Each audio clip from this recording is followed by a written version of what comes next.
On 15th March 2013, OP Ralhan purchased 1 lakh 9% government stock. Interest payable on 1st April, 1st May, 1st October and 1st January. मतलब इस भाई साहब को interest जो है साल में 4 बार मिल रहा है.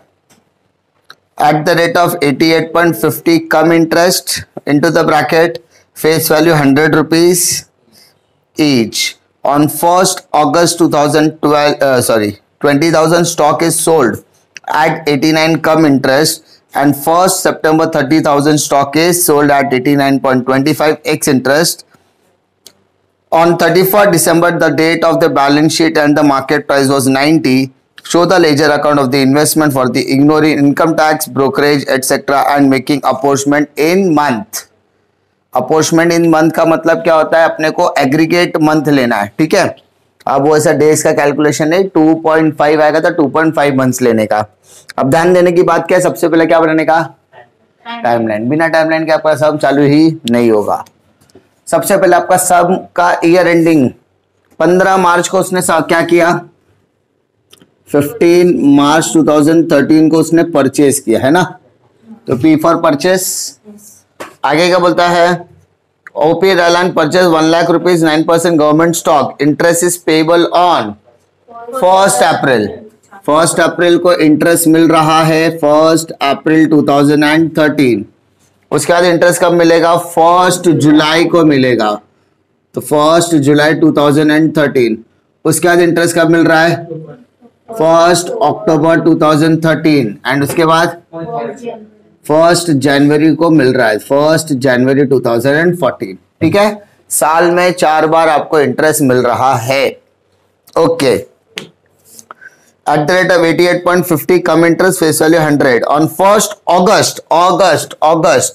अगस्त किसके बीच में आएगा? जुलाई के बाद में आएगा, अक्टूबर के पहले आएगा. तो अगस्त में क्या बोल रहा है वो? 20,000 stock is sold at the rate of 89 come interest. तो 1st अगस्त बोला है, सोल्ड बोला है, तो 1st August 2013. Simple. And on 1st September 30,000 stock is sold, मतलब 1st सितंबर को भी बेचा, वापस ऐसा आएगा 1st सितंबर 2013. Then after on 31st December the date of the balance sheet, मतलब 31st दिसंबर को क्या है वो? Date of the balance sheet दिया है. तो market price was 90 rupees. Market price कितना दिया है? 90 रुपीज का दिया है. कोई तकलीफ? 31st दिसंबर 2013. अरे 31st दिसंबर ही दिया है, तो उस दिन हमारा क्या आएगा? क्लोजिंग हो जाएगा. कोई तकलीफ? ये हमारा क्लोजिंग दिया है. क्या दिया है? क्लोजिंग. समझ में आ रहा है क्या? अच्छा, अगर मैं 31st दिसंबर क्लोजिंग है तो ओपनिंग कब होगा? 1st जनवरी 2013. ये मेरा क्या होगा? ओपनिंग होगा. हाँ है ना? इतना तो क्लियर हो गया. 31st दिसंबर अगर मेरा क्लोजिंग है तो ओपनिंग क्या होगा? 1st जनवरी. और एज पर द इंफॉर्मेशन 1 जनवरी को हमको क्या मिल रहा है? अरे क्या मिल रहा है? इंटरेस्ट. तो इसका मतलब आई भी उसी दिन आएगा. अरे हाँ है ना? ओपनिंग मेरा कभी हो रहा है? 1st जनवरी को, और आई इंटरेस्ट भी उस दिन मिल रहा है. हमको साल में कितनी बार इंटरेस्ट मिला है? 4 बार. अप्रैल में, जुलाई में, अक्टूबर में और जनवरी में. है ना? तो इस साल भी जो जनवरी पे अपने को इंटरेस्ट मिला रहेगा. बट इन द क्वेश्चन जनवरी में किसी भी तरीके का आपको होल्डिंग है ही नहीं. अरे देखा, क्वेश्चन में अपने को ओपनिंग दिया है क्या? नहीं. क्वेश्चन में अपने को होल्डिंग दिया है क्या? नहीं. अपने को तो सम यहां से स्टार्ट हो रहा है ना, तो हम सम भी कहां से स्टार्ट करेंगे? 15 मार्च से. कहां से चालू करेंगे? 15 मार्च से. समझा? इंटरेस्ट क्यों नहीं निकालेंगे? Because there is no holding given. There is no holding given. अगर अपने को किसी भी तरीके का होल्डिंग दिया ही नहीं है तो इसका मतलब अपने को निकालने की जरूरत नहीं है. अब क्या करेंगे? दिख रहा है? Interest to purchase, interest to interest, interest to interest, interest to sale, interest to sale, interest to interest, cut, interest to closing. That's it. यहां क्लोजिंग है तो क्लोजिंग के बाद देखने की जरूरत है क्या? क्लोजिंग के बाद देखने की जरूरत है ही नहीं. सिंपल.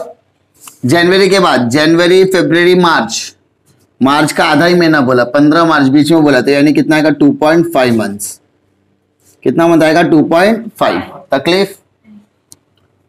फिर जनवरी से लेके जनवरी फरवरी मार्च अप्रैल का एक दिन काउंट होगा क्या, 3 मंथ्स। अप्रैल से लेके जुलाई फिर से 3 मंथ्स। फिर जुलाई के बाद अगस्त, जुलाई के बाद अगस्त एक महीना इधर, जुलाई के बाद अगस्त सितंबर, सितंबर का एक दिन काउंट होगा क्या, नहीं। कितना मंथ, 2 मंथ्स। तकलीफ। और फिर ये 3 मंथ्स। अरे हाँ ना, इसमें 2 मंथ आएगा, जुलाई में एक है, नहीं जुलाई। उसके बाद यहाँ पर वापस कितना, अक्टूबर के बाद अक्टूबर नवंबर दिसंबर, दिसंबर पूरा जाएगा ना, तो 3 मंथ्स। कोई तकलीफ। जुलाई में 2 महीने आएगा ना, क्यों क्यों से लेके जुलाई 11 तो 2 महीने कैसे, 1 तारीख है ना उसका, तो 2 ही आएगा ना, स्टार्टिंग का तो ले लेंगे ना। जुलाई का पूरा लिया, अगस्त का एक दिन काउंट क्यों करेगा, तो एक ही महीना हुआ ना। जुलाई पूरा जा रहा है, अप्रैल 1 जुलाई बोला है, 1 जुलाई के बाद 1 अगस्त, तो एक ही महीना हुआ। 1 अगस्त काउंट होता है क्या, नहीं। ये इधर से लीजिए ना, अप्रैल से। अरे अप्रैल से लेके जुलाई, तो अप्रैल मई जून जुलाई, जुलाई का एक दिन काउंट नहीं होएगा। कितना महीना हो गया, 3 महीना हो गया। साल में 4 बार इंटरेस्ट मिल रहा है, मतलब साल में 4 बार इंटरेस्ट मिल रहा है, मतलब हर 3-3 महीने पे ही इंटरेस्ट मिल रहा है। समझा। अब देखो सब अपना यहां से स्टार्ट होगा कि यहां से स्टार्ट होगा, पी से, पी फॉर परचेज से स्टार्ट होगा। क्यों, क्योंकि क्वेश्चन में अपने को ओपनिंग दिया नहीं है। 15 मार्च 15 मार्च 2013 परचेज बोला है, परचेज के टाइम पे क्या लिखोगे, बैंक। चेक करो बैंक में कितना दिया परचेज, कितना परचेज दिया, 1 लाख रुपीज का परचेज दिया। देखो 1 लाख रुपीज का परचेज दिया है, बट वहां पे रेट दिया 88.50, 88.50 कम इंटरेस्ट। सो कैलकुलेशन करना पड़ेगा। Working note number 1, purchase on 15/3/2013, 15/3/2013 purchase करते समय कॉस्ट, तो कॉस्ट कितना आएगा 1000। कितना आएगा, क्यों 1000 किया, देखो वहां पे फेस वैल्यू 100 पहले ही बोल दिया था उसने, फेस वैल्यू 100 पहले ही बोल दिया था ना, तो 1 लाख डिवाइडेड बाय 1000 किया और 100 किया तो 1000 आएगा। मल्टीप्लाइड बाय रेट 88.50, तो मल्टीप्लाइड किया तो कितना आएगा 88,500। तकलीफ 88,500। क्या निकालेंगे, interest. Interest is always calculated on face value 1 lakh, rate is 9%, क्योंकि 9% गवर्नमेंट बॉन्ड स्टॉक है। एंड उसके बाद कितना मंथ, यहाँ पे मैंने निकाला 2.5 मंथ्स, तो मंथ्स बोला मतलब डिवाइडेड बाय 100 करना ही है। करो कितना आएगा, 1 lakh into 9% into 2.5 months, 200। Ex interest cum interest, question में चेक करो, cum interest ex interest, question में चेक करो एक्स इंटरेस्ट कम इंटरेस्ट। यहाँ पे अमाउंट चेक करो जरा बरोबर से, 1,1875, 1875 आएगा आंसर। माइनस करो 8850 में से 1875 माइनस करो, 86,625। अरे तकलीफ, क्वेश्चन में क्या बोला था, कम इंटरेस्ट, क्या बोला था, कम इंटरेस्ट। अभी कॉस्ट में कितना लिखेंगे 86,625 है ना, और इंटरेस्ट में 1875। Working note number 1। अब आई स्टैंड्स फॉर इंटरेस्ट, क्रेडिट में जाओ 1/4/2013 by bank, which column, interest column. Working note number 2, so working note number 2 लिखने का, इंटरेस्ट ऑन 1/4/2013 करने के लिए face value debit minus credit, but एक ही आइटम है तो करने की जरूरत नहीं है, तो 1 लाख लिखो इंटू 9% फॉर 3 मंथ्स, डायरेक्टली कर सकते हैं। कितना आएगा 2250, तो इंटरेस्ट में लिख दो 2250। उसके बाद वापस डायरेक्टली 1 जुलाई को वापस से इंटरेस्ट बोला है, वापस लिख दो, कोई तकलीफ नहीं, क्योंकि बीच में कोई भी ट्रांजैक्शन बोला नहीं है। फिर से बैंक आएगा, फिर से कैलकुलेशन करना पड़ेगा क्योंकि भाई कैलकुलेशन तो बनता है। Working note number 3, interest on 1/7/2013 1 lakh, same calculation आएगा। 9% for 3 months, same calculation 2250, same calculation यहां पर भी लिख दो, कोई तकलीफ यहां पर आएगी नहीं। बट यहां से लेके यहां तक आपको बहुत ज्यादा कैलकुलेशंस दिया, सेल फिर इंटरेस्ट। तो आप यहां पर करते समय थोड़ा सा ध्यान देंगे। 1 जुलाई हो गया, अब 1 अगस्त यहां पर आ गए हम लोग। Working note number 4, sale on 1/8/2013, purchase कहाँ करते हैं? Debit side. तो सेल कहाँ करेंगे हम लोग? Credit side. 1/8/2013 by bank. कोई तकलीफ? अब क्या करना है? सेल। क्या करना है? सेल। सेल करने के लिए क्या निकालोगे? कॉस्ट। चेक करो आपने कितना सेल बोला है वहां पर? 20,000 रुपए का स्टॉक बोला है ना बेटा। तो 20,000 रुपए आपका क्या हो गया? Face value. क्या हो गया? Face value. तो नंबर ऑफ स्टॉक कितना हो गया? 200। बट वहां पे रेट आपको दिया, देखो 89 रुपीज दिया, तो multiplied by 89, 17,800। You need to calculate interest. Interest is always calculated on face value. 9% for 1 month. क्यों 1 month? निकाल के रखा है हमने। कितना आएगा? 150। X interest cum interest, check करो, माइनस करो, 17,650 आएगा। कितना आएगा? 17,650। अभी परचेस की सेल है, sale is on credit side.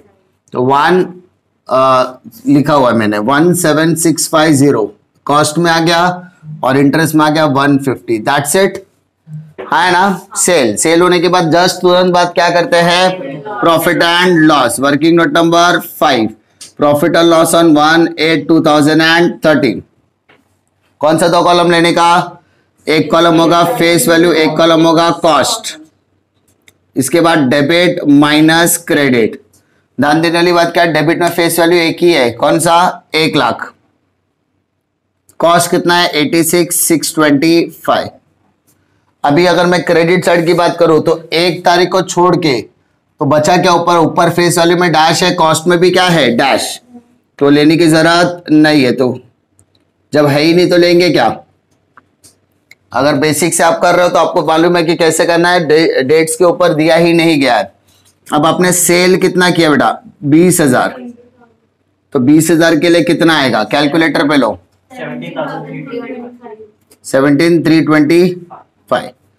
What is my cost price? 17,325, है ना। Compare with the selling price 17,650, तो ज्यादा मिल रहा है। कितना? 325 मिल रहा है ना। 1770 नहीं है, 17,325, 17,650, तो माइनस क्या? तो 325 ही आ रहा है आंसर। प्रॉफिट है तो debit side to profit and loss. Calculation करके देखो राइट है कि रॉन्ग है। ठीक है, कहीं पे कैलकुलेशन में गड़बड़ रहेगा तो प्रॉब्लम आता है फिर। 325 कंपेयर उतना ही है। उसके बाद वर्किंग नोट नंबर 9 तारीख पे आ जाओ। वर्किंग नोट नंबर बनेगा 6, सेल ऑन 1/9/2013। कितना सेल बोला? देखो कितना सेल बोला है? 30,000 का इस बार बोला है। 1/9/2013 बाय बैंक। नाउ 30,000 बोला तो 30,000 एज इट इज लिखेंगे। अब मेरा कॉस्ट क्या आएगा? 300। वहां पे देखो रेट आपको दिया है 89.25। ओके, मल्टीप्लाई करो 770। Interest is always calculated on face value. 30,000, 9% for 2 months. कितना आएगा? देखो 4 ex interest cum interest ex, तो एज इट इज लिखेंगे। एज इट इज मतलब 26,775 and 450 as it is, as per working note number 6। जैसे sale किया क्या करना पड़ेगा? Profit and loss. Working note number 7, profit and loss on 1/9/2013। तो calculate profit और लॉस अपने को कितने कॉलम्स लेने बेटा? 2। फेस वैल्यू कॉस्ट 2 कॉलम लिया, एक का column debit minus credit. Debit में कितना है? 1 लाख। ओके, डेबिट का कॉस्ट देखो कितना होता है, अभी दोनों को ऐड करोगे 87 89 89 नहीं 86 900 86 950। ठीक है, अब क्रेडिट में आते समय 1/9 तारीख को छोड़ के तो उसके ऊपर आ रहा है 20,000 और क्या आ रहा है 17, तो 20,000 और 17 650। तो यहां पर माइनस करके 80,000 आ जाएगा। यहां पर कितना का देखो 003 क्या 69,300। अब मैंने कितना सेल किया? मैंने यहां पर सेल किया 30,000 है ना, cross multiply 30,000 multiplied by 69,300 divided by 80,000 25 वापस करो 30,000 multiplied by 69,300 divided by 80,000 divided by 987। Okay, cost price is 25,987 compare with the selling price 26,775। ज्यादा मिल रहा है, ज्यादा मिल रहा है, तो क्या बोलेंगे इसको? प्रॉफिट। कितना मिल रहा है देखो, कितना मिल रहा है, कितना ज्यादा मिल रहा है? 487 कैसे मिलेगा? कैसे? 487.5 तो 488 हो जाएगा।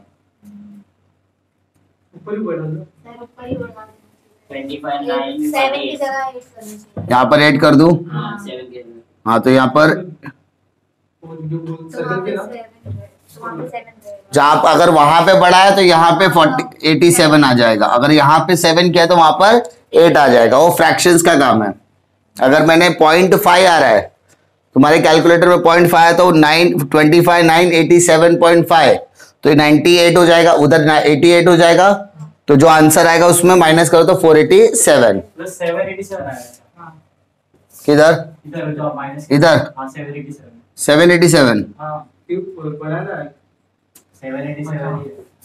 माइनस करके 787 प्रॉफिट हो रहा है, लॉस हो रहा है? प्रॉफिट। तो प्रॉफिट होता कहा लिखेंगे? Debit side.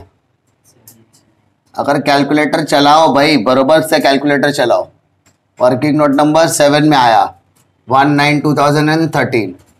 अब ध्यान देने वाली बात क्या है, 1/10 को फिर से इंटरेस्ट आ गया, तो interest working note number 8 interest on 1/10/2013। Now this time face वाले डेबिट और क्रेडिट एग्जिस्ट। क्यों? क्योंकि बहुत ज्यादा ट्रांजेक्शन्स आ गए। डेबिट में कितना है? 1 लाख, क्रेडिट में कितना है? 50, तो 1 लाख माइनस 50, सो 50,000 आया। What is your rate? 9% for 3 months। Calculate करो 1,125 चेक करो, तो उसको बोलेंगे by bank account, but this time कौन से कॉलम में आएगा? इंटरेस्ट कॉलम में आएगा। Working note number 8 1/10/2013। That's it. अब क्लोजिंग की तरफ बढ़ो, तो क्लोजिंग में अपने को कुछ भी बोला नहीं है। कुछ भी बोला है क्या? कोटेड प्राइस एंड ऑल कुछ भी बोला है? नहीं बोला। क्वेश्चन में देखो मार्केट प्राइस दिया है क्या? देखो हाँ 90 रुपीज, मतलब there is a possibility of profit और लॉस। सो करना पड़ेगा क्लोजिंग ऑन 31 दिसंबर 2013।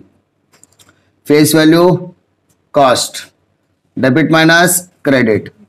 डेबिट में कितना है? Face value 1 lakh. डेबिट का कॉस्ट टोटल करो, कॉस्ट का टोटल करो, डेबिट के कॉस्ट का टोटल करो 87,737।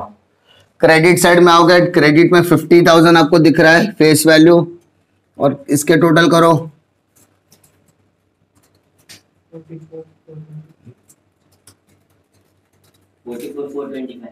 44,425 माइनस के तो इधर 50 आ गया, इसको माइनस करो कितना आता है देखो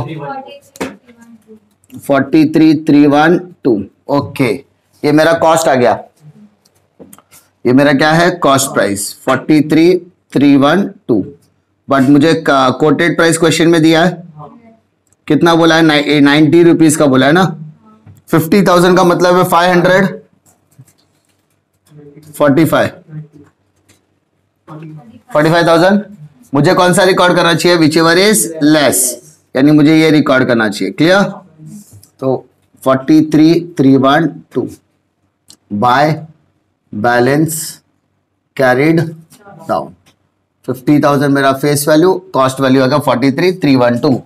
कॉस्ट प्राइस और market price which ever is less. Simple, यही मेरा कैलकुलेशन आया था, यही मेरा रिकॉर्डिंग में आया। इसका मतलब there is no difference, no difference मतलब no profit and loss. Simple. अगर मैं 40 तो यहाँ पे 42 आता तो 42 रिकॉर्ड करता था, रिकॉर्ड छोटा वाला किया, इसका मतलब there is a possibility of profit और लॉस। जो मेरा कैलकुलेशन वही मेरा रिकॉर्डिंग, जो मेरा कैलकुलेशन वही मेरा रिकॉर्डिंग। अगर वही रिकॉर्डिंग करा तो there is no possibility of profit और लॉस। अब इसके अलावा मुझे क्या निकालना है, इंटरेस्ट है ना, इंटरेस्ट भी निकालना है। तो इंटरेस्ट ऑन 31 दिसंबर 2013, देखो ना यहाँ पे 3 महीना लिखा है, तो कैसे निकालेंगे। 50,000 फेस वैल्यू अपने को मालूम ही है, 9% फॉर 3 मंथ्स कितना आएगा 1125। कोई तकलीफ? सिंपल। 31 मार्च दिसंबर को 3 मंथ्स आ गया। उसके बाद टोटल करोगे, यहाँ पे 1 लाख है, तो देखो यहाँ पर भी 1 लाख हो जाएगा। कॉस्ट को टोटल करो 87 737, यहाँ पर भी मिलेगा 87 737, आपको यहाँ पर भी मिलेगा। इंटरेस्ट कॉलम को अगर आप ऐड करोगे तो इंटरेस्ट कॉलम को ऐड करो, देखो कितना होता है। इंटरेस्ट कॉलम का ऐड करो 7,350 7350 उसमें से 1875 माइनस कीजिए 5,475, तो ये हो गया आपका 2 profit and loss 31 December 2013। That's it. ऐसे टाइप के सम्स आपको बहुत ही रेयर देखने को मिलेगा जहां पे साल में 4 बार इंटरेस्ट मिलेगा।